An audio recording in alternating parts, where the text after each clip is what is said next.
Заедно за зелена иднина.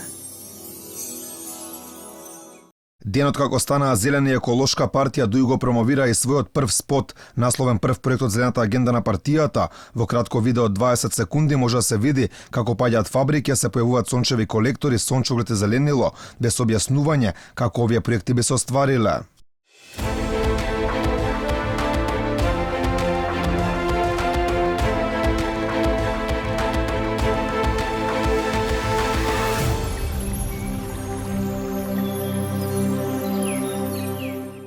Во соопштението испратено до медиумите се објаснува дека станува збор за проект кој веќе е во фаза на реализација. Краткиот графички спот се однесува на обновливата енергија и искористувањето на сончевата енергија, проект кој што веќе е во имплементација на ТЕЦ Осломеј, а и РЕК Битола е во процес на трансформација и дел од зелената агенда, но и други локации во нашата држава. Големото изненадување, односно ребрендирањето на ДУИ предизвика бура реакции во јавноста. Запрашан дали верува дека намерите на Ахмети се искрени, премиерот Заев порача дека е среќен што интегративците ставиле на страна етничката агенда и станувале Зелена партија. Мене ми е драго што можам денеска да искоментирам дека најголемата албанска политичка партија заокружува етничка агенда и дека денеска веќе зборуваме за граѓаните. Доста беше до албанци, македонци, српи, турци, власи.